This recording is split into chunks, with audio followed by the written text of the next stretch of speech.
Can you play us some of the riffs off of the new record and explain to us some of the ideas and the thought processes that went into some of your favourite? Oh, let's see. Well, it was funny because when we did the record, basically the only rehearsal we did was the day of that we would record the song. I would pretty much write the song on Monday, send the demo to the band at about 11 o'clock at night on Monday, that everybody would wake up in the morning and listen to the demo once. We'd come to my studio, run through it a few times and record it, and then, I don't know what remains in here, but maybe one of the main things that I had fun with was my introduction into playing over changes is through blues. And with the pentatonic scale, it's really easy if you've got a decent ear to sort of just bend and guess and hope, and it'll be all right. You don't really, you can play over the one chord and just bend the third a little bit. Oh, I'm already putting in different things though. I threw in the major kind of sixth. But then over the four, we need a different note, like. That sounds nice to add. And so there's all this little stuff, but I finally methodically figured out what to do in these things. And it really helped me with one of the songs, which is a song called Enemies in Jail. And the main solo on that is just two chords, but they're way more complicated chords than I've ever attempted in my life.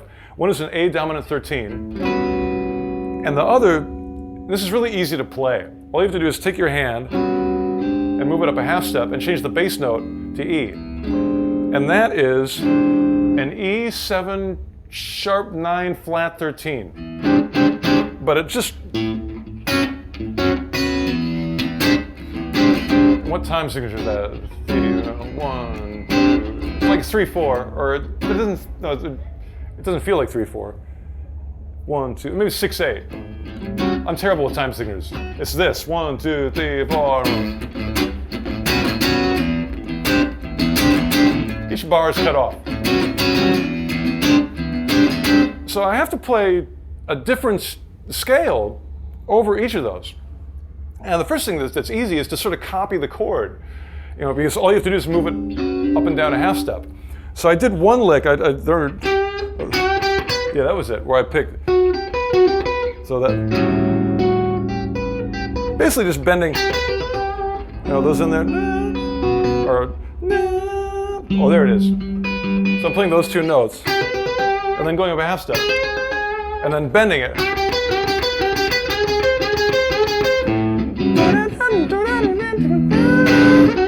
Let's see, so I can't play the rhythm and the soul at the same time, but.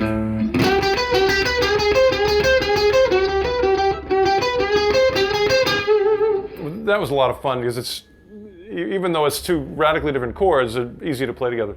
But the main thing I'll show you is, and this is sort of the blues trick too, it's just playing over that 7th chord,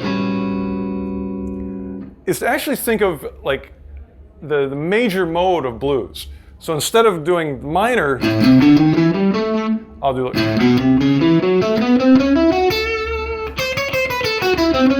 that sort of thing. A lot of the minor, like the leading tone, or whatever it's called, going into the major third. Real common thing, that happens all the time, but to be really aware and try to make that happen.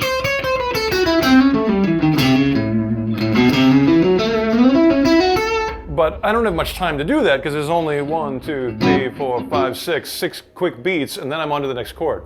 So the next chord is the cool part. I came with a bunch of stuff for that. The first thing I'm going to show you is a tune-up per string.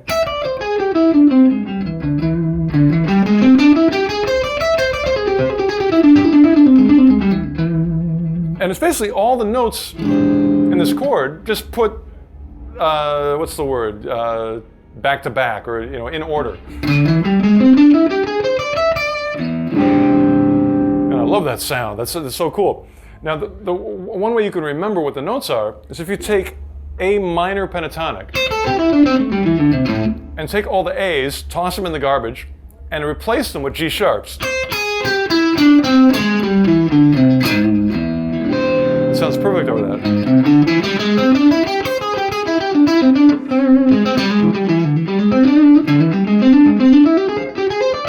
And all I did was write those notes all over the fretboard on neck paper and picked out the easiest looking shape.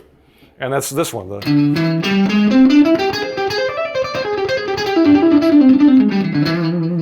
So that's one. Now let's see, to actually use that in real life, I'd have to do like my major A, like, to quickly go back and forth.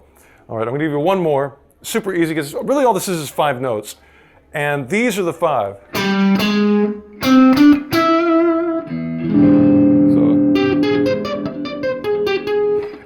So you have 2 notes in a string and 3 notes in a string. And you can do that in octaves. So always start on the G, or the G here, and you got a big long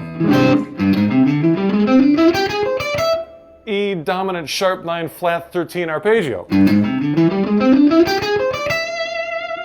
with a really wide range. It goes all the way between those 2 notes. So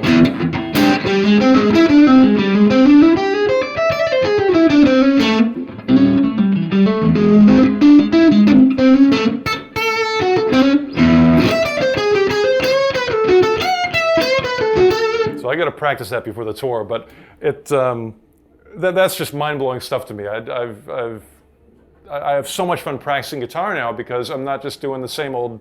I mean, I love Ted Nugent, I love Stranglehold, but damn it, I'm 45 years old now. I got to find some other stuff to play.